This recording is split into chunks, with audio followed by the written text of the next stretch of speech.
following episode may contain discussions of sensitive and potentially distressing topics, including but not limited to mental health issues, suicide, death, domestic violence, child abuse, sexual assault, physical violence, and other traumatic experiences.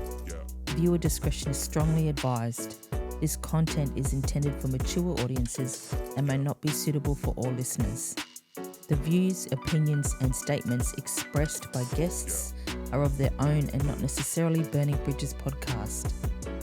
By continuing to listen or view this episode, you acknowledge and accept that the hosts, producers, and associated parties are not liable for any distress, harm, or losses, emotional, psychological, or otherwise, that may result from the content discussed. This podcast is for informational purposes only and does not constitute professional advice, diagnosis, or treatment. If you or someone you know is in crisis and needs help now, call 000 within Australia or Lifeline on 131114 24 hours a day, 7 days a week. Hi, I'm Nikki and I'm on Burning Bridges to talk about my story today. Nikki Farkas. Yes. Thank you for coming to Burning Bridges podcast. Welcome. Thank you. We met at an old job 3 years ago. We started there. Yeah. I started there and I met you there. But can we start with where you were born and where you grew up? So I grew up in Adelaide, South Australia. My childhood pretty much focused a lot on basketball. Like I lived and breathed basketball. A lot of, I chopped and changed sports and interests very much because I think just in life now, looking back, it's like trying to find myself and what kind of aligned with me. But it was always, I guess, an element of not disappointing my parents. And my dad wanted me to follow in his footsteps when it came to basketball because I guess he saw my potential. Also, I guess growing up, my relationship with my mum was quite a unique one. And I think I probably reflect back on it now a little greater because of the techniques my mum used to use as a parent have affected me greatly now. So growing up, it was pretty much basketball and always like academic, always having to do really well and the pressures of being an achieving student. I didn't go without. We had a pretty budget-friendly lifestyle. I think that as I got into high school, how I had to be strong in like a place where people used to pay me out about my surname or, you know, small things to having flat chest as a girl and, you know, just the small things of bullying, which, you know, started that kind of cycle of appeasing people as well, just to have friends and to be liked. High school boyfriend. Life changed a lot to start feeling like the preview to what love was. And also wanting to so badly be loved. And that was like my end goal after high school. So when I left basketball, my dad very much frowned upon it. And he basically, it took him a while to embrace me again. I felt like he really was disappointed because it was almost like mirroring his dream that I didn't see out. I obviously started, you know, embarking on having a guy in my life, and post school, I guess I started thinking like I was going to get my happily ever after quite soon. He proposed to me after I got hit by a car I think it was like when I was 20. So he was like my forever person. I was running late after work one day, trying to weave through traffic, got hit by a car, and he literally, came around and proposed, took me out to dinner. Hog's breath of all places back then was like charming. But he proposed to me that night and I thought this was it.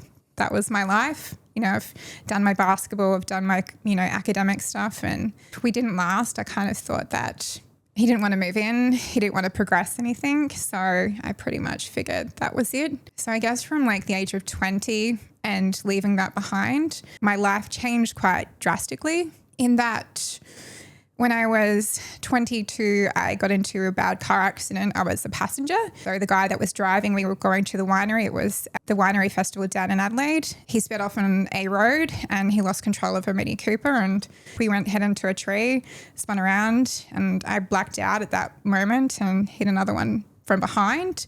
And I just remember like waking up and like screaming because I'd hit the dash or the airbag had come out. That particular car accident ended up causing like a crush fracture to my spine, and I had like the seatbelt burns and burst of blood vessels in my leg from the bag, and that took like months of like recovery. My life started out with like incremental moments of healing, I guess you could say. So going from a broken down engagement to the car accident at the time as well, following my healing from that, I went through a sexual assault with one of my best friend's brothers after a night out. She didn't come with me in the taxi and she let her brother take me home. He wanted a detour home and get changed and everything before he dropped me. And it's kind of like a night that changed my view on obviously men a lot, even though in the back of my head, I wanted more than anything to be loved. I think that was the theme of life for a while. I think at that point, my dad, this is, going from a man who was angry at me for giving up sport, but my dad was confronted with the fact that he couldn't protect me as his daughter. And that's probably the first time that I've seen him cry. And that's when our dynamic changed again. And that was whilst I was still living in Adelaide. And I guess once I went through that, at 23, before I moved to Brisbane, I had bought a one-way ticket, went through like a string of relationships or dating, I guess you could say, where I was still, I guess, a little lost. Yeah, I decided I needed to leave everything behind in Adelaide. And that's why I bought a one-way ticket to Brisbane. At 23, packed a couple of bags, and I think it broke my mum because it meant that I was no longer within like reach of being able to be, I guess, somewhat told how to live my life and not to disappoint her. So it almost was like my ticket to freedom. I used to spend a lot of time on my own in Adelaide and just feeling like I couldn't find home or my place there. I feel like so disjointed. When I finally moved to Brisbane, it was like I could finally choose when I responded to my mum. I didn't have to answer her calls. I didn't have to be home by a certain time. I literally could be myself. And it was in those first few years that I actually started to feel like this is what confidence looks like. This isn't about like a guy or a man right now. This is actually about not appeasing anyone. I've got like a really good friend who's welcomed me into her home, took me under her wing. And that's when the part of me started to like bloom that I hadn't known in living and growing up. And even though I was 23, I was like, this is a time in my life I get to decide how everything pans out.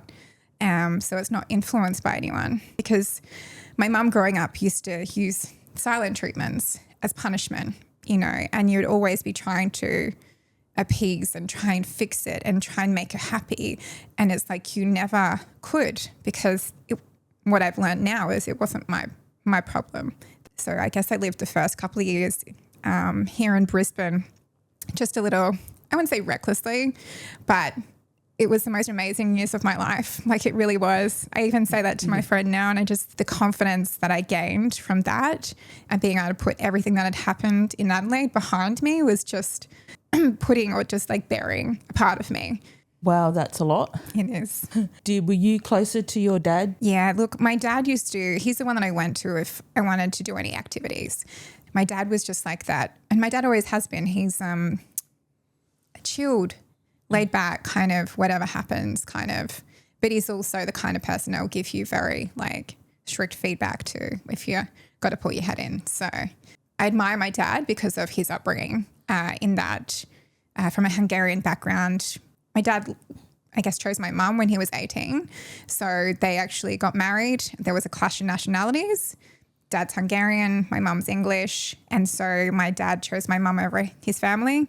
So he never got to make amends. And his real mum left when he was a baby. So he ended up with a stepmom. And it's interesting because I ended up doing like a bit of a history check through National Archives that they actually came over during the Hungarian Revolution. I have a lot of sympathy for, and this is why I always defend my dad, because he knows only how to love based on what he was given. He's very resilient, and he definitely looks out for the grandkids now, which is amazing. Like he's always been that person. Who did your dad play for? I don't know the particular team, but he used to travel to New Zealand with it. He was familiar with a lot of the 36ers, or the Adelaide 36ers back in the day. I just admire him for his story. My mum, I love her. It's not that I don't have love for my mum. I do respect her. But I think that she only knows what she knew as well. But it's inevitably shaped me. So I'm just taking it you're an only child? No, I've got a Okay. brother as well. He's older. I think because my brother isn't that close with my mum or my parents as such, he's very different. It's almost like he's allowed as an adult now. He comes and goes as he please. He lives very differently. And I think that my mum struggles with that dynamic, whereas my mum clings on to my relationship with her. So he's very much does we've always done stuff that my mum isn't fond of. Spending money on things that we shouldn't be. Why aren't you married? Why haven't you done this? Why have you had kids out of wedlock? You know? So it's just almost like that regimented belief system still. We're trying to find love. You talk about that. Yeah. Where do you think that stemmed from? I think part of it, piecing it together now, a lot of it is, the bullying in school and everything and appeasing kids to be liked. I think it starts that history. Understanding now that that's how I've kind of played myself as a woman with men as I've gotten older, as in instead of being boundary oriented and being like, I'm not going to be this or do that just to make them happy. This is about me. Love is defined differently now because of my mum making me feel like you're punished in love. You were basically in 2 car accidents. So I got hit by a car, I went on the bonnet and then came off.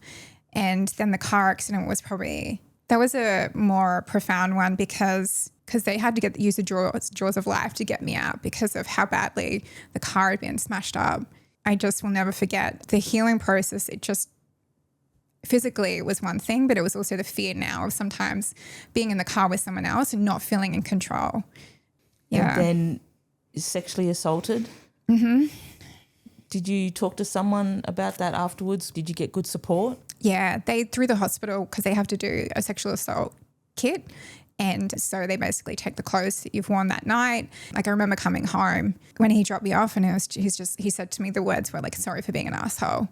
And I just said, yeah, I just got out of the car and I remember mum kind of asking how my night was and everything.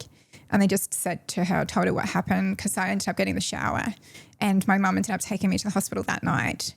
I just remember spending time with, they have group sessions at the hospital, which they do counselling, but they also go for the one-on-one until you get to a point where they feel like you're okay.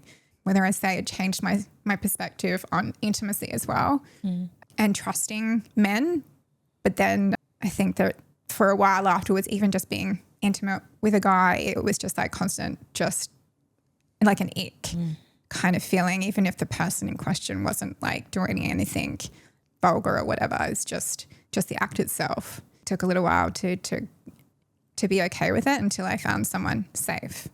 Was there any charges put on the abuser? This is where my dad knew the person and he lost his job. I don't know what ended up happening in the end with that side of things because obviously the police do an investigation. My dad went into protection mode. And I think that's where my dad has played a significant role through the rest of my life. Even when I went through separation, that's another story. But yeah, they've kind of always been there. It's almost like the kid not the kid, but the girl that's had 9 lives, I guess you could say. The things that have happened, you just think, wow, that's a shitload. Yeah. That's a lot of traumatic experiences to live through. And now you're 23, you've moved to Brisbane. Mm-hmm. In 2009, I went to my last festival. I went to the Future Music and I remember meeting the kid's dad and that's where we met. And we started, I guess, embarking on something then. I was pregnant within the first few months of dating him. He moved in with me. And life was, the first 9 months of being pregnant and everything was the preview to what life was going to be with him. Yeah. So it wasn't, that would have happened really quick. I mean, being pregnant 3 months, you don't even really know somebody then. No, it was very much he needed somewhere else to live and I was, moving out of my place into another one. He moved in with me. The merging of things, and you really, you definitely don't know someone within the first few months. That feeling of wanting to be loved, and I was like, this is it. He wasn't against having a child. It'll happen when it happens, and then I fell pregnant quite soon, and that's when things started to unravel. When the preview to him and his lifestyle, he became a PT, and his life revolved around not just PT and work, but also going out with friends and everything on the weekends. And I'd be home pregnant, you know, sitting around waiting for him to get home. And then I think when who's now my eldest, arrived, life again, it became, I think that's when the cracks really started to show, you know, and telling me if I didn't F up all the time, he wouldn't tell me what to do, and just made me feel so inferior as like a mother and incompetent. And so some nights when he'd been out and, you know, the speculation of like what he got up to, and, you know, there were times where he threw stuff across the room.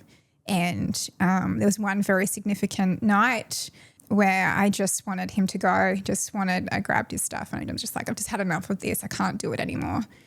And I remember having, you know, a scuffle because I had his keys in that, and falling on the bedroom floor, and him grabbing the back of my head and smashing my head against the ground.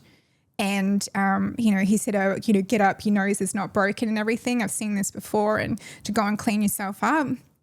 And I went and had a shower, and my daughter was obviously in the crib, and I was like, I'm going to the hospital. I grabbed all my stuff, the baby bag and everything in her, and put her in the car. I ran downstairs, and he quickly tried to follow and got in the car. And as I'm driving there, he's like, you need to think about what you're doing. You're about to destroy the family. And I got to the hospital at the time, sitting out the front, and I was contemplating going in. And I just thought, I don't know why I didn't to this point, because life would have been so much different. Like I actually would have had leverage to be able to have an AVO. At that point, things were a little different, but I would have actually been able to like protect my daughter and myself at the time. But I didn't go in. And that's something that I don't totally regret, because I wouldn't have my son. But life became worse afterwards. And I found out, that I was pregnant with my son. And I was only a couple of weeks along. And I remember we were going through a hard time. He's like, we can't have this. And he was then living in the other room that we had in the house. And there was something when I was putting his washing in his room, my instinctively said, you got to have a look at his phone. And I remember seeing an unknown number on there, and I texted it to find out who it was. And I was like, found out who it was. And I'm like, from the gym. Because I was like, how do you know so-and-so? This is his girlfriend. And she's like, that's weird. And I'm like, is it? And then I just went out to him and asked, you've been cheating the whole time, haven't you? And I remember asking him to go through his phone, and he went and deleted the messages straight away. And that's when, again, I was just like, get out. I want you to go. And I grabbed all his stuff, and he tried to sit there and record me to make me look like I was the crazy person. And that night, it was just like he ended up going. And that was the end of everything. And so I ended up trying to, I guess, pursue stuff. I ended up going back to Adelaide to be with my parents. And unfortunately, I was given the worst advice. I shouldn't have gone there, because it ruined my case in terms of being able to have an AVO, being able to like have the separation, I guess, clean in some ways, and that was just a lot of fighting legally that was horrible. And, you know, I've never seen a more corrupt thing when it comes to lawyers and legal cases. I really haven't. It didn't matter what physical evidence I had. It didn't matter what the story was. It was like I didn't have the money to fight anymore. So I had to settle, you know, again, my dad used to come to the court things because they got a recovery order for me to come back to Bris. So I had to fend here by myself, taking my little one with me, pregnant, come back here and present here. It just ended up being what we call an amicable arrangement. So the AVO had to be retracted, and didn't have anything to stand. I had to go through the pregnancy as it was, give birth, and kind of try and embark on a new life, knowing that he's been with another woman. This is the stuff that I've just had to go through. And now I've got to try and find it in myself just to keep going again, knowing that the story that I have to withhold and be suppressed because it'll come back to bite me.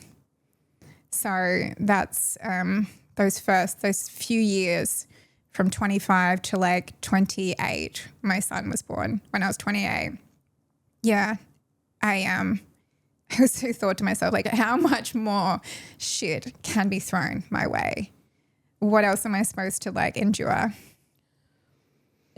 When you think about the court system and money talks, right? You probably would have learnt that. Yeah.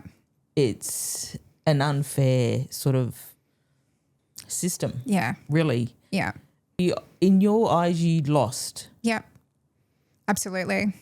I literally, at one point when that night that we'd gone through the scuffle of him finally leaving and finding out everything, I was made out to be the perpetrator.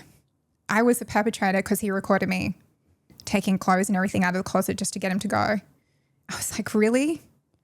I'm the perpetrator. It bruising on my arms and everything meant nothing. The photos of my black eyes and my nose and stuff were nothing from like a year before. And, I just thought to myself, and it didn't matter again about like even finding like a drug in the house and trying to show like this is the kind of lifestyle, like trying to piece together everything. But affidavits were used from people.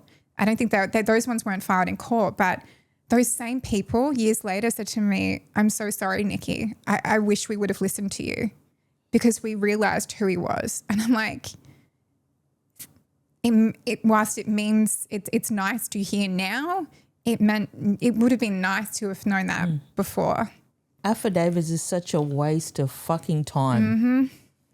People make choices on people's lives over affidavits. And the thing is, domestic violence has changed significantly now. I know that there's more of a system to protect the victims as opposed to the perpetrator. Back then I started taking notes to my advantage, like in that knowing what I would do now differently is great, but it didn't help my case back then, and it's like, it just felt like my parents and I, this is why they were emotionally drained from it all as well. My dad, again, when he came into court with me, again, another occasion where I saw him cry, he's just like, he wanted to protect me and the kids. And they just said, this is so fucking unfair.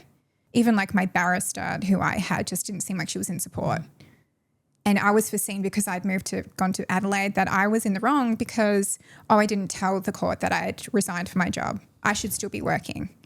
And, and that I was foreseen I shouldn't have filed down there, that I should have been filed in Brisbane. And I just thought, well, I'm not legal, but I was told to sign a waiver in Brisbane before I left. It's like they almost retracted any kind of responsibility for whatever happened, and I just thought, well, I don't know what I'm supposed to do. Now I do, but I wasn't strategic back then. I was emotional and I reacted emotionally to protect myself, my unborn child, and my little one as well. Usually in cases like that, the mother is the one that gets the favour from the courts. Yeah. Straight away. Yeah.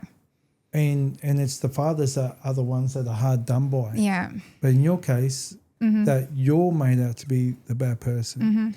But then, like you said, you're thinking emotionally, you need to escape that abuse. Yeah. So the safest place for you was at your parents. Somebody in your shoes today, what advice would you give them? I think that obviously the biggest thing now, and I say this in the workplace, is document everything. Document everything, even recording. You can't say to someone, don't be emotional, because my gosh, it's very hard not to be. It's like the injustice of everything sucks. You know what? It's just like, don't give up the fight. I gave up the fight because money was a problem, but if truth prevails, it'll always, they say what's done in the dark will come to the light. And I feel like it always, prevail. But I had to learn the hard way a couple of times around, to be honest. So you would have felt like really isolated, lonely too. At that point, I was pretty much on my own doing my thing. Like I had neighbours and that looking out for me. If I'm honest, I I didn't want to live. And as much as I was pregnant and whatever at the time, I didn't think that I was going to make it through mentally and emotionally. I think when things in life happen, they overwhelm me to start with, and I can't think rationally. I'm like, I don't even know what to do. But right now, it's like I just knew that I had to keep going for, the life that was in me, and also the life ahead of me. And it's like I knew that I was always going to protect my kids.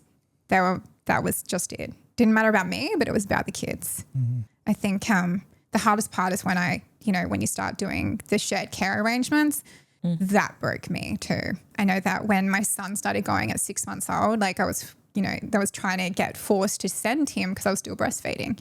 It was like, I had to get some advice. Like, do I need to send him? Like I keep getting pushed to send him. And I'm like, this is unfair. Why don't I get it? You actually don't need to. And I'm like, well, why do I feel so afraid of this person that I need to conform to what he wants? I remember doing a changeover and she was there, the person that it's not her fault completely, because whatever he shared with her was obviously not completely the truth. But when I saw her, I'm like, what is she doing here? Like, well, mate, what are you doing here? Talking about the woman that he was seeing behind your back while you were pregnant. Yeah. So they were in a relationship. And still today. I was just, like, my heart would race and I get such anxiety because for a little bit she'd only be in the car. And then there was that one occasion where she was there at the shopping centre doing changeover.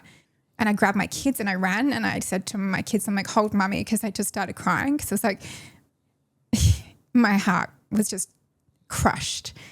And I just thought, you have no fucking right to be here at changeover. And, I had to keep getting stronger and stronger and stronger to build resilience to knowing she was like a fix now in their lives. And hearing, different things of then when the kids would mention her name, I'm just like, oh my God, it just triggers me every time, but it's like the further and further away I think that I got from the process, I started to heal. And we went to a psychologist and she helped me like see things she's, from a different perspective and understanding that, like you can't, even if it happened, you can't control it and you couldn't have stopped it. He made his choice, and you have to just accept that. But you get the choice now to change your future. And so I think that, the more I said to myself, I just wish I could have my kids 24/7. And life changed in a positive way that I didn't get that, but I got something else, which was the little one. You had to give your 6-month-old baby over to your ex and his new girlfriend that he cheated on. I couldn't imagine what that felt like. This is why more so like when I see people's stories today and, like there is no true understanding. There's no understanding of sharing. Some people are very mature. Maybe I don't even think it's about being mature. It's about being okay with it. Maybe they're a bit stronger. But for some women who have that realization that you're about to surrender your children to not just another figure, but having to divide your time, it's like that kills. I always envisioned this life of having a family and kids and that together, not sharing my kids and my role as a mum. I think it was probably a few years later whilst I was blogging and I wrote about, the woman who I share my role with. And I wrote about it in more of a like positive light because I'd eventually arrived at a place of like acceptance rather than forgiveness. It's acceptance because I don't forgive you for fucking up my life, but I accept what it is. Because if this is what you foresee as okay, then you're also demonstrating, like who you are as a person. But I understand and respectfully that I have to share my role with you now. Having to see her more and more, like for a little bit, things were, amicable. I always felt like in the back of my head, I'm like, when the kids used to say things, spending time at like my son's soccer practice, like, why are you spending more time with your mum than me? And I'm like, because I am her mum. What are you trying to break? If you need attention that you're not getting from him or you need the validation from the kids, maybe rethink that, because what you're trying to do in stimulating a connection doesn't mean you're going to break what I have with my kids, but I think that something I've had to inevitably learn is that I will always be their mother and you'll always be a part of their life, but you won't take that bond that I had with them away ever. Unfortunately, you have step parents that are like that. I mean, I'm a stepmom and I don't see myself as a step-in mum. I'm here to support and love you. That's me as a person though. Yeah. But I know women who are like that. Yeah. I'm feeling when you're talking about that, the changeovers, when I was married, my ex-wife with 4 kids, our whole marriage was up and down. Yeah. You know, there was times where she was with another man. And I know that feeling. Yeah. It's gut-wrenching. Yeah. Don't have my kids around another man. Yeah. But then you find out that that's what's happening. Yeah. And it fucking kills you. Oh, it's so hard because it's not even like you're mourning the loss of that person intimate with someone else, but also now mourning the fact that my role is now shared with someone and that my kids are now foreseeing someone else as another love in their life. You know, someone that wasn't going to ever be there before. And it's not about me wanting to come across as like a selfish mum or like or lacking maturity. Like I've accepted it, but it's still like if that happened to that person, how would they have responded? It's always like self-reflect. Let's reverse this. Tables turn. If this was done to you, how would you have felt? Because I definitely would not want anyone to feel that way. You know, like people move apart and they move on and that's great. But when there's cheating involved, it's like a whole nother layer of like deception. Now I have to look at you differently forever. Do I trust that you have good intentions when you're communicating with me, or are you always going to have underlying motives? You know, when it's cheating, but then the partner will do things, create a fight. Yeah. That Yeah. temptation or, you know, whatever you want to call it. Yeah. And they'll create the fight for either you or them to leave, Yeah. separate, and then they'll go and have their fun with that person. And then, oh, well, I wasn't cheating because we were separated. Boom. It's still cheating. Yeah. It's because there's an intention behind what you're doing. And that's what they say as well. Like there's the build up to it. Like you've been calculated to get that person's number. You've been calculated to like, I literally remember sitting there in the gym one day when I'd taken my daughter up to see him one night, and she walked through and they kind of like made a bit of a brief eye contact. And I'm like, you know how you go back in time and you're starting to like, it's like flashbacks going, wow, well, how did I not see this? Those little incremental things again. I just think, wow, what a shit show. But also, thank God I'm not in it. Like, you guys created this. That's your life. That's something you have to live with now. When you're away from it and you're separated or, you know, and that life's gone. Because you're not involved in the drama. You're not involved in the toxic, unhealthy relationships. And you're just like, thank fuck I'm not in that shit no more. Like I have peace in my life now. I have happiness. I have joy. That's I have it. this. I have everything I could ever want. It's, you know, it's like that chick that she said on, I think it was Love Island. She said, you didn't take my man, you took my problem. And it's like, it's so cool true, right? It's like you literally took the shit that I had gone through, this washing machine cycle is now your dirty laundry to put out. So you literally saved me. So talk us through what after, so you've had your son.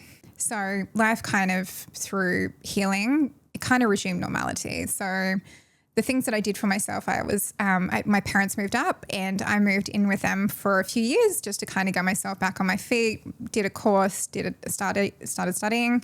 And then in the end of 2015, I started seeing a guy. And by, I think it was like January, February, and I kind of started like asking the question of, you know, like, what are we? And the worst thing you could possibly do. It just literally was like, oh, you know, I just want to go with the flow of things. And lo and behold, I find out February 14th when he's kind of cooling it off, I'm pregnant. And I'm like, get out. And I had to send the text with the, you know, the picture of the pregnancy test. And he's like, you possibly can't think of like having this. You can't. And he said, I thought you said you were sorted. I'm like, I'm sorry, dude. When did I say I was sorted? I'm like, I didn't want any more kids at that point at all. Like, do you think this is something that I asked for? And I just said, I already knew what I'd been through with my first 2 kids. But I thought to myself, if I could survive that, I can do this on my own, with or without you. He told me that he didn't want to be with me if I was going through with it. He was happy to support me and take me to get rid of it, but didn't want to be with me. And then he tried to say the next day that he loved me, but not if I was going to keep it. So he didn't want anything to do with me or the child. And I literally kept those texts to the day. And I'd read them just recently. And it was just like a friendly reminder. It's just like another person that has demonstrated, like it was probably a blessing in disguise. For you to not be around meant that I actually, when I'd asked for, prayed for having my kids 24/7, I got a little one 100%. And this kid has been the most phenomenal addition to like what's helped heal my dad, I feel. Like my dad foresees her to be me when I was little because she's such a splitting image of me. And it's almost helped my dad have someone, like he literally dotes on her so much. So he's getting to relive that childhood again, and he protects her to the 10th degree. And she helped heal me as well from the stuff in the past. I never heard from him ever again. To this day, she's 9 now. I've never, ever heard from him ever again. Does she ask who her dad is or where he is? Do you have an answer? What do you give her? I've even shown him to her, and she was just having a look at his older kids and everything. And she said to me one day, maybe I'll see him one day, Mummy. But she's like, what if he doesn't give me back? And I just thought, it's not that I don't encourage the connection, as in like I'm happy for you to reach out. I said I'm happy to message. A little part in the back of my head's like, I don't want to go through the legal stuff again. Mm-hmm. But then having her now and knowing this is life, I'm like, wow, you were such a beautiful, like she's my flower child, and she is so happy. And again, I'm like in protectant mode of her because I'm like, you deserve all the love and more. Yeah, just because you don't have a dad, you have so many people that adore you.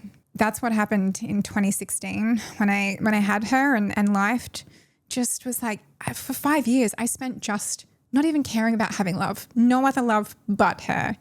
And that's when the journey of like really finding my feet and going, I felt empowered for the first time in my life. If I've been through all this shit with these last couple of men, I could literally be okay with being on my own. It took a bit of a release off of the whole swapping over of my other 2 kids for a while. So she was like the saving grace of, I think that the love that I was missing in a lot of ways, and I wasn't trying to be like, she didn't need to earn my love because she is love. Like she loves, and that's what, I feel like I began to understand that, life can be happy without all the drama and the shit and a man at that point. Your 2 elder kids, they all get along? I think the dynamics changed. They used to absolutely adore her, except now they always call her a brat. My son pays out on her a lot, and I just find it, it's hurtful because then I see that me in her being bullied by kids at school, and I'm like, don't even. I will go to bat for that kid. Yeah. How's all that going? Last year, my daughter entered the teenage years. The teenage years have been extremely hard. I think also when I started embarking on a relationship with a man as well, that she wasn't very happy about because she knew he wasn't treating me well. We just were at loggerheads. We just don't see things the same way. It just felt like very lack of respect. She would just not take my consequences seriously. You were called crazy if you tried to. There was a couple of occasions, the first time I sent her to live back at her dad's because I'm like, I just can't do this anymore. Like I feel disrespected the way your dad disrespected me. And then when I sent her back, that started fragmenting the relationship. And so to this day, it's like a year and a half, if not a little bit more later, and I still haven't seen her. She randomly might send a response, but she said that I've destroyed her mental health. During the last few years of dating that person, that destroyed my being. It destroyed my relationship with a lot of people. And my relationship with my eldest, it's kind of at this point irreparable. And then she said to me, oh, you know, so-and-so, the stepmom has, you know, been more of a mum than you have. And I just thought, yeah, maybe that's the case for now. But yeah, so the relationship, I guess, with the kids, the co-parenting, she doesn't come back. My son comes back week on, week off. But even that's a testing thing at the moment. Whether it's the age, I don't know. He comes back and then goes again and comes back, and it just doesn't feel like home. I think the home is just a little bit disjointed from the shake-up of losing the core of what we once were. Mm. So you say the relationship with your daughter started to sort of break down with your last partner. Mm-hmm. Was there something with him, like, was it the way he treated you, or? To give context to, I guess, that connection, like he's the first person that I let back in after my youngest dad. And at first I was like, I actually don't know how I feel about him. He reminded me too much of the kid's dad, to be honest. I was literally reserved. My mum's like, oh, he seems really good. You should give him a try. And I'm like, okay. So when we started seeing each other and that, the cracks kind of started early on, you know. I started working for him, you know, like being snapped at. And I even said this to one of the other employees, I've never been treated like that before. And I should have seen it as a red flag to start with. And so I just persevered through things. And there's a history of maintaining relationships with exes and other women. And that's how it started inflicting a bit of, I don't know, a trigger on my self-worth as well as my like insecurities and trust issues. And that was early days. I didn't really start bringing him around the kids until like, I guess a couple of years later. Just the journey and that with him was quite toxic early on. And we parted ways in 2022 after trialing for so many months in 2021. And it was just like always, I can't give you what you want. You need to go and find someone else. And he'd tell me to F off and move on. And if I did, then it would be interrogated. And it'd be like, you know, I'm the one that stuffed everything up again. And I've done this with this person. And now it's your fault. And why do you think I left you? Because you did this. And so he left me to be with another woman for 9 months, except was flying in and out to try and still plant seeds to see if I was available and interested. And so I'd met someone amazing in 2022 towards the end, really lovely guy, put everything on a silver platter and treated me with respect and kindness. And the kids loved him. Like the kids thought he was really, really lovely. And my youngest absolutely adored him. But then this person just managed to sink teeth in. And my thought was, oh, he must really love me because he's swinging back in. Maybe he really does want to be with me.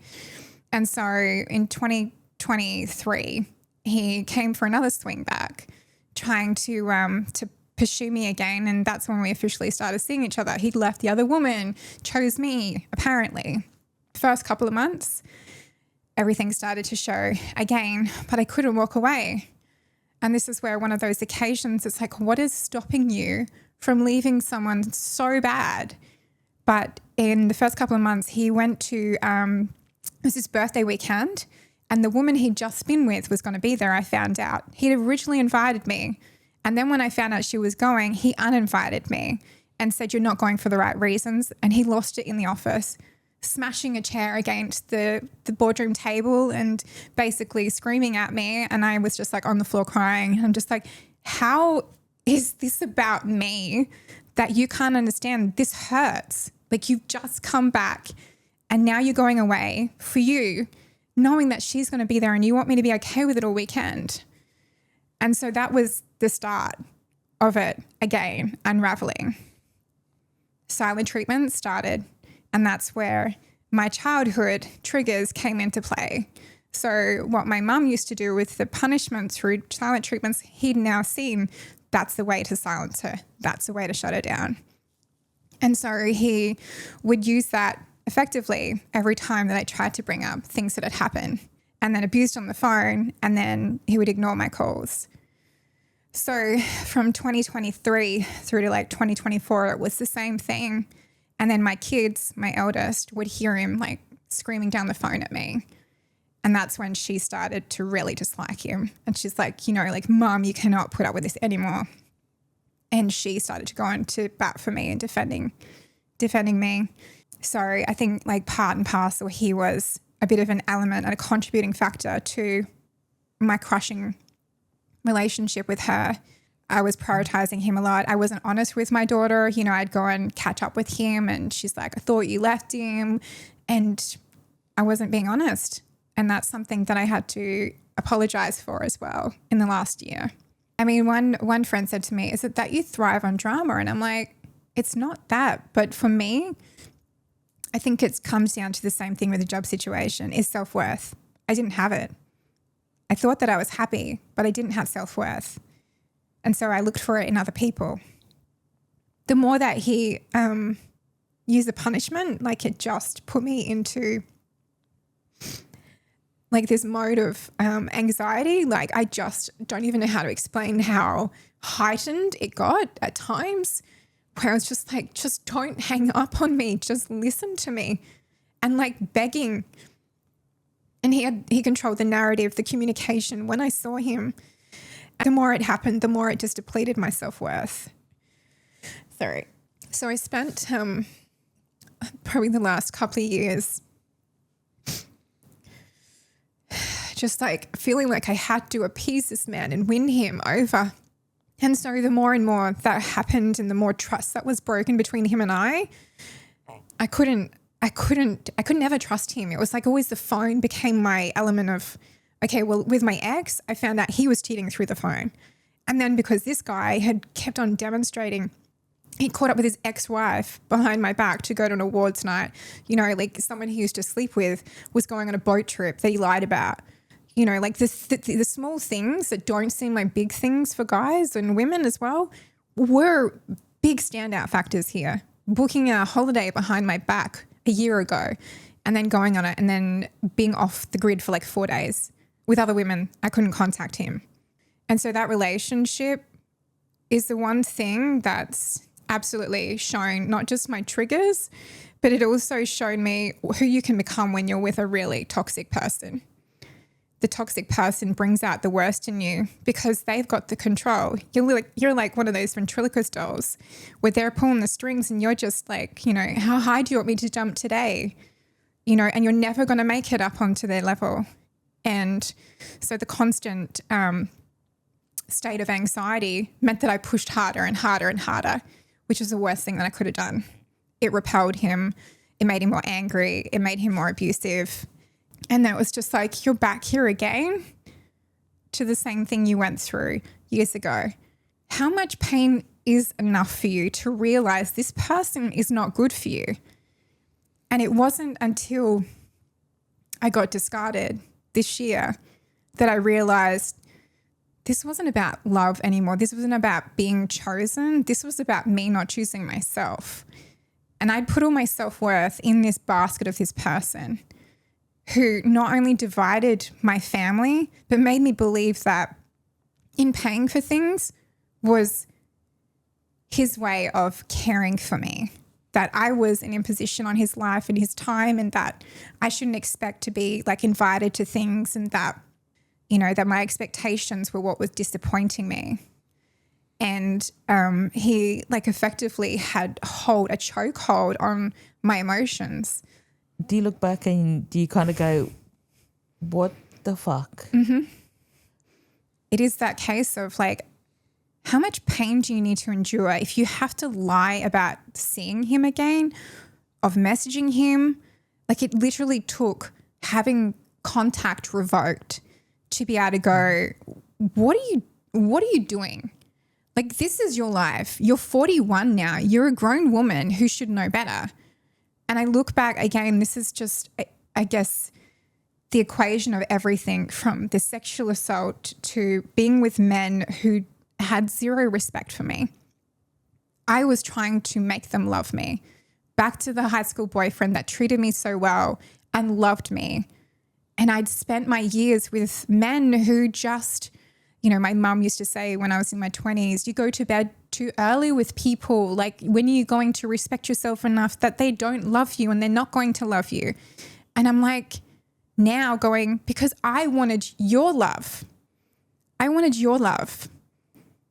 And I was trying to find love in men to make myself feel worthy enough and to make myself feel solid, when the only thing that I could do was do that for myself. Like, I've spent the last 5 years in and out of this toxic dynamic with a person who I don't even think likes themselves. So in them not liking themselves, it was projected onto me. And it's like now, you know, so many months later in healing, and I'm still getting there, but coming through it and going, I like who I am. I literally like who I am. I was in a job this year that changed it for me as well. It was another catalyst to show me you're looking for your worth in a job when they can't even define it for you. They're not willing to meet it. A man isn't willing to meet your worth. You're in the wrong place. You've got to change direction. Your childhood, you were saying about your mother that you were just chasing her love. Mm-hmm. What were you chasing from your parents, your friends? Mm-hmm. I think when it came to friends, because I didn't have a lot of friends growing up in school. I always played sports with the guys. I couldn't find my place. I couldn't find my people yet. Yeah, I just feel like it was just trying to, I wanted to be liked. I wanted to be accepted. But it's like, if I can fix it so I don't lose that person, just like the relationship now, if I fix it so I don't lose that person, even if I'm not necessarily right or wrong, then it's okay. If I'm fixing all these relationships with people, fixing my things with kids, even if they're not in the right, it's like I feel better. And by doing that, you're just hurting yourself more and more. Yeah. They're the same behaviors you're using in your adult relationships. Completely. You're trying to fix everything. Yeah. And it's because you're chasing that love. You said before, you're chasing the love. And that's where I think in the last 3 months, it's not like a huge milestone, but in the last 3 months of seeing a counselor and working through what's okay and what's not okay, and like, what does Nikki need right now? Without feeling like she's being selfish or the guilt. What do I need right now to fill my cup? And she's like, don't worry about the kids. The kids are fine. It's about you. I've established routines for myself, you know, whether it's meditation in the morning to doing like my tarot cards and everything. It's my inspiring moment where I'm like, it changes my thought process and it's giving me an awareness, like you're getting closer. You're getting closer to the aha moment, the awakening of who you really are and what your soul is here to do. I like spirituality. And I think that whilst I was with him, I was a broken soul who closed off from everything and like my intuition. Now it's like the realization of going, shit, I left a job without anything to go to because I wanted to take the risk, because I'm like, I'm not going to stay in places that make me feel small anymore. And that's why leaving this relationship behind this year as well, maybe not by choice initially, but I'm like, that's the best bloody thing that could have happened. Stop being addicted to the cycle and start being addicted to who you are as a person and what you have to offer. Mm-hmm. So someone else's pain can be someone else's enlightenment and story. Positive. Savior in a way. Completely. Yeah. I'm getting joy now, you know, like being around my kids and everything and feeling that loving dynamic and enjoying being with them and doing the stuff that I'm doing. I'm like, I'm loving life again. And then when they see you with a new partner, then they're like, oh, fuck, here we go again. Yeah. Maybe don't want to experience it again. Yeah. They don't want to see you go through that hurt until they probably actually really see you in a loving, healthy relationship. Yeah. And that's just it, right? Like that loving, healthy relationship of trying to identify with it and go like, what does that look like? And that's what my therapist asked me. She's like, what does it look like to you? And I listed off traits that make a person, obviously, it's not even palatable, but it's like make a person admirable, like things that you would want in someone else. But it's about more than that. It's about the actual elements of the relationship that have been missing as well. You know, like that safety, more than the bare minimum. It's like consistency, you know, and when triggers do come up, having someone who's going to like hold you with them as opposed to hold them against you. The ideal person you want, you've got to become. And once you become that person, then that's when you attract that person. Yeah. And it happened to me. Oh, you're good, eh? That's a good one, but you're dating? Yes. Just like, and I don't, it's not that I'm not taking it seriously, as in, and it's not that I'm not invested, but I think it's more of I have more of an awareness now when something's not right and something's wrong, as in nipping it in the bud, but being respectful. Boundaries, being very adamant about them, and not going, oh, but maybe I should be really nice and giving you another try. No, I'm not doing that anymore. And it's not the fact that this experience has hardened me, because I don't want to make it sound like I'm a horrible mole, but it's the fact that I've now become so transparent in the last year. I'm very forthcoming. And even when we worked together, I started getting my voice. I started standing up for myself, and I started advocating for people, advocating for others, because I'm like, I went into protection mode, and I don't want people to go through what I've been through. Like, so the dating stuff is very selective, but just going, I've had one date which definitely demonstrated that a man can be completely respectful to a woman and show you what you deserve and how you should be treated. I'm like, someone opening me a car door, I was so flattered by. It's like, I didn't need flowers or anything bought for me, but to see that, something that I hadn't had done for me, was like, wow. And this is you moving in a different way and doing that. Yeah. You're being introduced to different people. Completely. It's like using your discernment, obviously, because that's where we get so conflicted of like, I get told one thing and then I read this on Instagram and then this story tells me one thing and it's like they're completely the opposite. What am I supposed to be doing? Like, everyone's looking for some script in dating and they're like, it has to be easier than this. You're telling me to look for this, this and this. Don't go for this, this and this, and then be like this. I mean, we're all, the amount of, I guess, what would you call them?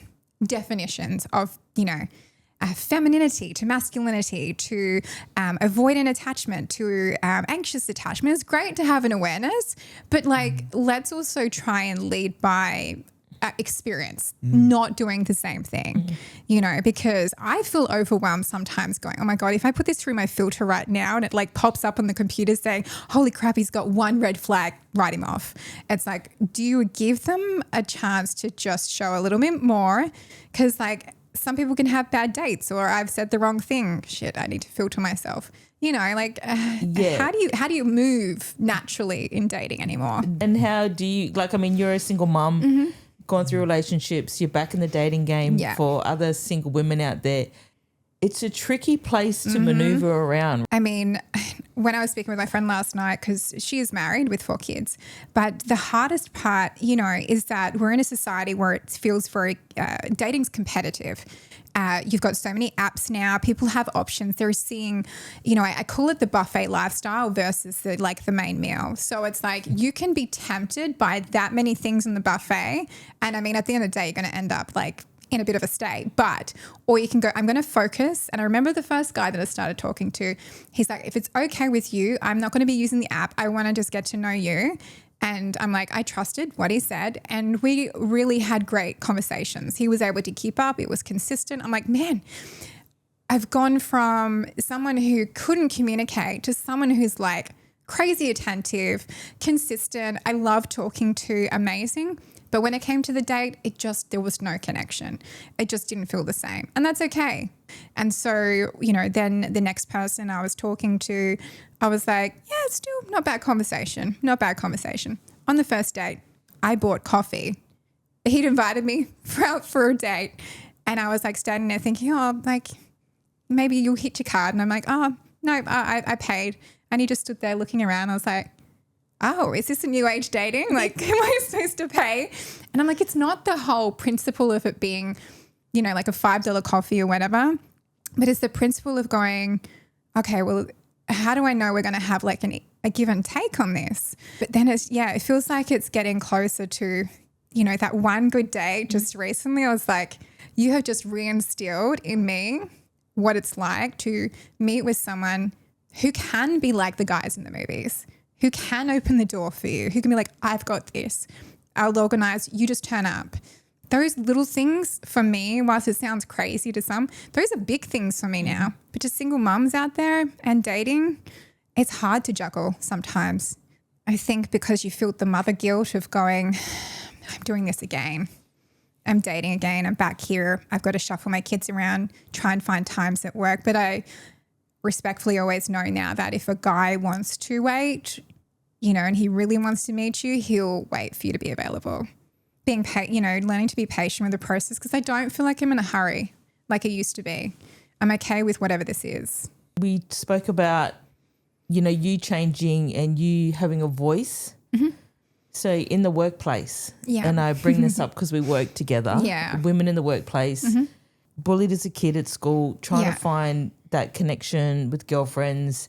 How do you find that space in the workplace? Women are creatures of comparison, and I think also when they see a threat by means of how you look or also how you are as like an employee, I think that you get written off pretty quickly. Or if you do, if you're successful in gaining like the role and you work with that person, they can box you because they're either above you in a position. I have found that when a woman in question foresees you as like a threat or, like young, and because I've had comments before about like, I don't get how single mums can afford the lifestyles that they live, literally an earshot. And when I heard it, I was like, you have no idea. Don't judge, firstly. But secondly, just because someone can, come to work and be put together, doesn't mean that their outfit is ridiculous amounts of money. And it doesn't mean that she didn't get up at 2 hours earlier to get herself ready before she had to get the kids ready and then get them out of, the house to get them to school drop-offs. There are some women who have been amazing souls, mentors, influencers who empowered me to be different, but they entrusted in me my capabilities. And so they spoke with me, respectfully. And I think breaking the initial impression of me, like having that conversation, as you say, you really are a really lovely person. You're a vibe to be around. You come in the office every day and you're really happy and you're so good to be around. I'm like, that's because that's how I want to be. I want people to experience that. There's no reason for us to be like morbid and miserable in that at work as much as we might like our jobs. I guess in my career at present, I feel like I reach a threshold where it's like, oh, yeah, oh, you need a little bit more of this experience or you need that. And it's like, how can you get experience unless you give me the opportunity? In different industries, obviously, like I've come from manufacturing just recently. So you've got a very masculine dominated environment and you have some women in the workspace. And I remember having to run a sexual harassment training and be like, what you deem to be normal outside of work, you need to actually reel in when you're here. And they were kind of like taken aback by the seriousness of you have to conduct differently, even though you might be in a factory. Like you've got to be respectful to other women and other guys as well. Like anything in earshot could be taken against you. Like some of us women interact better with guys in the workplace because we feel less judged, and that's why I think, when we work together, it's easy to get on with some people because it's like, you just knew there wasn't going to be any gossip, no bitching, no judgment. And it was just easy. Tell us about your heart surgery. So I was diagnosed when I was 2.5 with, they called it a bicuspid aortic valve, a heart murmur. And so I just got regular annual checkups back then. They just monitored like the leaking of the valve and the narrowing of the aorta. And then, so what happened was everything seemed fine growing up. There was no real limitations. I struggled with a few like health issues that kind of, I guess like low iron. It's such a huge prevalent thing today, which can actually affect your heart as well. But it wasn't until I had my youngest that things changed. I don't know if it was a labour because I wasn't in a bit of a controlled situation. It was the difference between going private and public. I wasn't offered any kind of drug relief or anything with her. And so when I came in, I just remember it was like being possessed in the shower, giving birth to her. And because she was a bigger baby, I think she just did a doozy. Like my body must have taken a hammering. And from having her, my heart condition worsened. So I basically couldn't walk down the road for like 5 minutes without having to stop and just feeling like I couldn't breathe. I'd lay down at night feeling like I had like a weight on my chest and just constant dizzy spells. And then when I had the checkup, they found that my valve had like narrowed so much, the leaking was so much worse. So as the blood was going back into the heart, it was putting extra pressure on it, trying to like blow the blood back out to get around the body.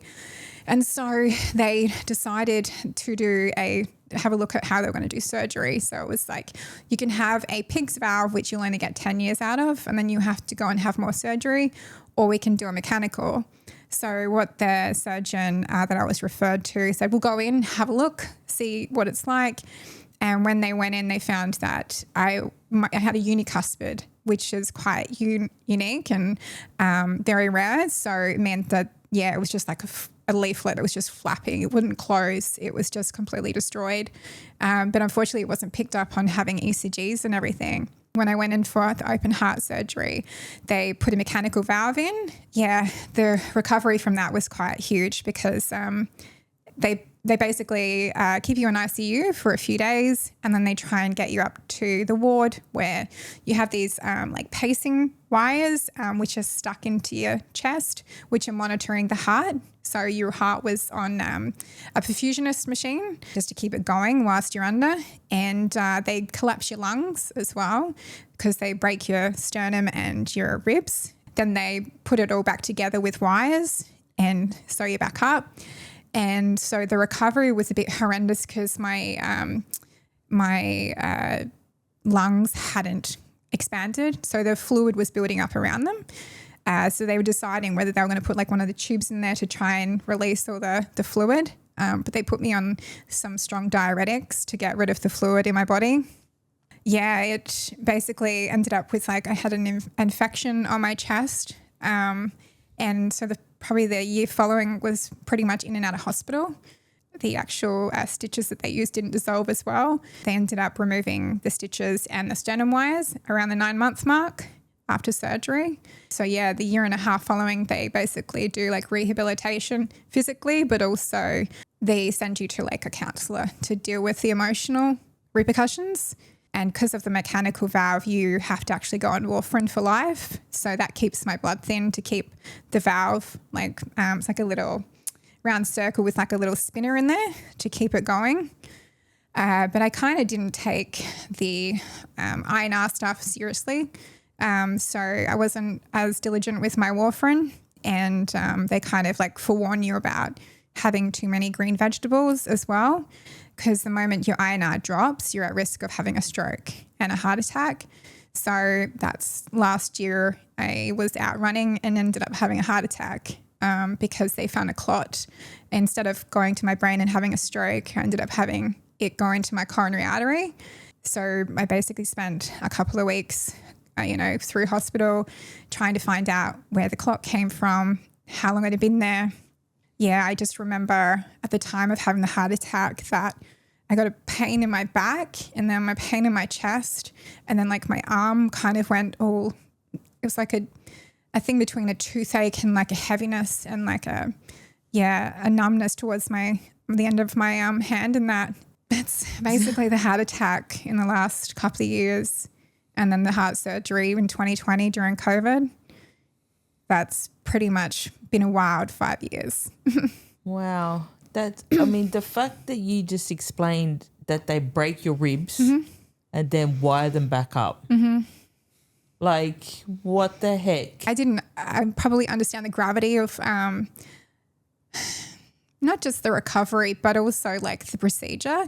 In the first, it was like first 6 months, the ticking of the valve was like so prominent in my ear, and it was just very hard to adjust to hearing it. But it's more so like things you have to be mindful of now. You can't go through airport terminals, like going through security. You can't have like one of those security things go over you. Oh. And so life has changed in that I just have to be more mindful like with my health. I think, like I said, the cat with 9 lives, the car accidents to this shit. And the other, I guess, factor is that I had to have a hysterectomy before I had the heart surgery because not just because of, the female things, but also it's probably a good thing that I had it, because being on warfarin would have been hell every month. So it's kind of eliminated that. You can't have kids anymore as well, which when it comes to dating, it is what it is. That would have been a lot to process though. I see you wear your scar very proud. Now I do. I didn't used to at the start. I hated my body from it because it just always looked like my chest was burnt, because I struggled so much from every single time I went back under to have the sternum wires removed, the stitches removed, and the surgery. Like, I ended up with an infection and my skin just looked horrible. And I thought to myself, I don't want to show this.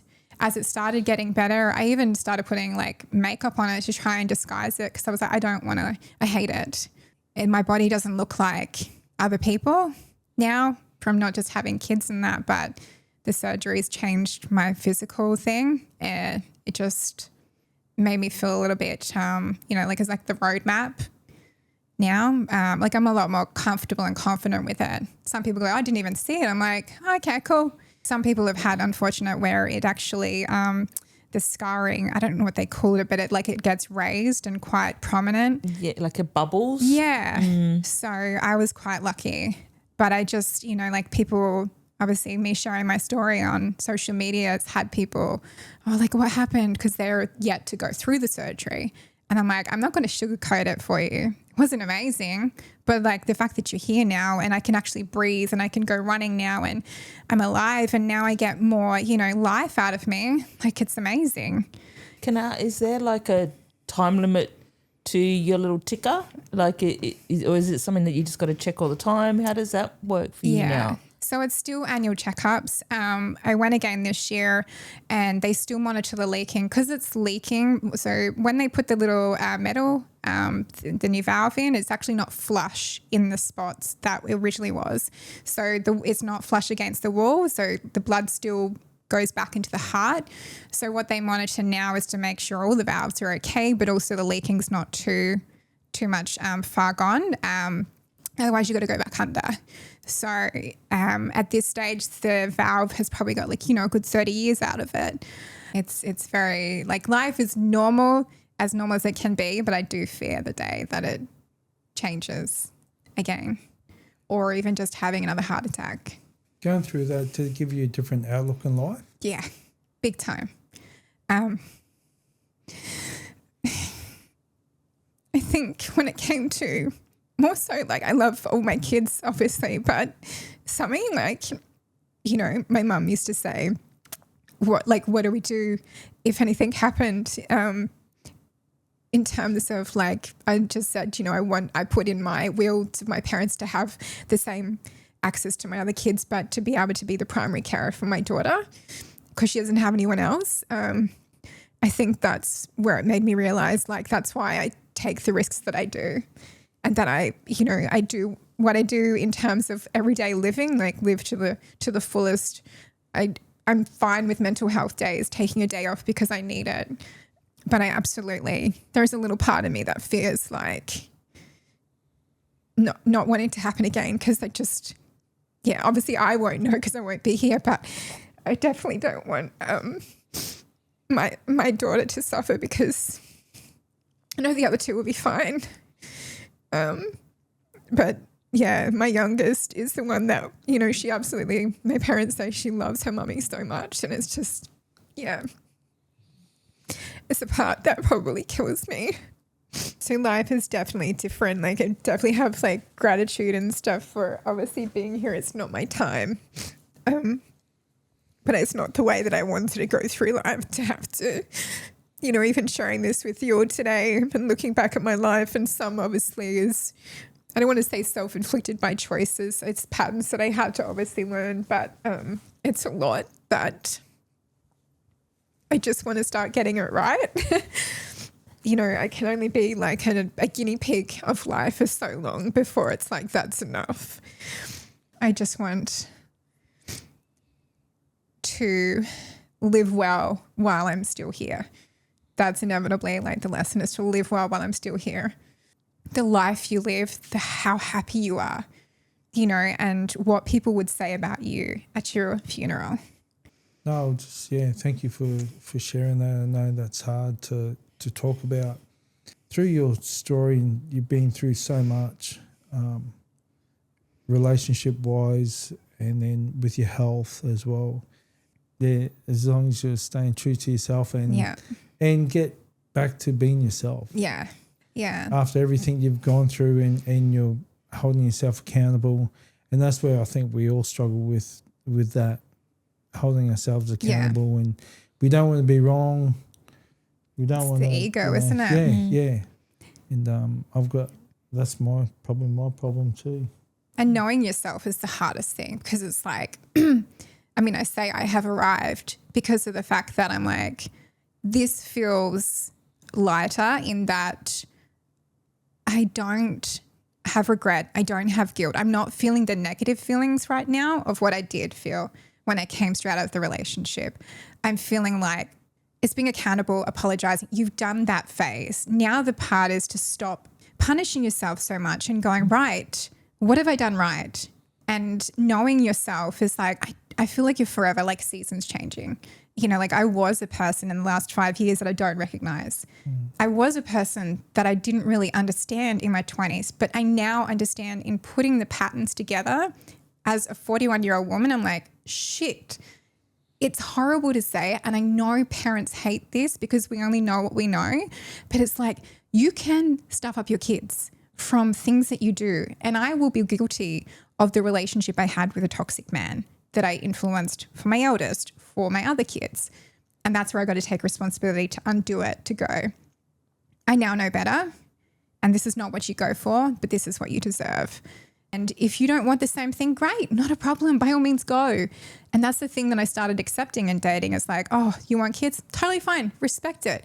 That's cool. I can't give them to you. Sorry. Wish you all the best.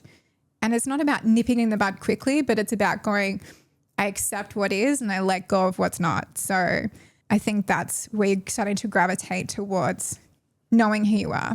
With our children too, we've got to be that example for them, no matter how old they are. If things aren't right in a relationship, and I mean not right as in toxic and unhealthy, that you've got to show them the strength to go, okay, no, this ain't right, that's it, and leave that person. And that's where the investment, it's not just like how you invest in yourself, but like the investment, I think this is where people struggle, is in a relationship when you make an investment and the return on it is not what you expected, or it doesn't surpass what you started out as. Like, what did I get out of this? Even in work. And it's like, if someone walks into a workplace, they need to be living in a better condition or the same condition they walked in as. That's how I foresee it. It's like workplaces need to be accountable. Relationships should be accountable. You're investing every single day in not just yourself, your kids, your friends, your family, relationships. And that's why it's like choosing your circle, choosing the right workplace. Who's been someone that you can always rely on? Who's that one person for you? That's interesting. You know what? I think I can't isolate it to one, but I think there is like souls that you meet in your life at different stages that will influence you so significantly. But there's just people along the way who I just think, like, I met you and crossed paths with you for a reason. Like, something you've said or done has made me see something in myself or something that I can do better. I think, like, obviously, the story itself kind of articulates a lot about my life. But for me, again, the misjudgment of who I am as a person. Whilst a person can make, we say, shitty decisions that lead to certain things, it's like everything in life, you can come to a T intersection, you've got left or right, but it's like some of us can never see beyond that. And we feel like we've only got two choices, or sometimes three at the most. And it's like we feel so restricted and I know I've been like this, I won't take risks because I'm fearful of making the wrong one. And it's always been that element of, I don't want to stuff up. I don't want to end up back here. I don't want, comes back to the core of disappointment. But like for me now, in making all the wrong ones, it's like I'm okay with it being wrong. I like to ask, if your younger self was listening to this, what would you say to her?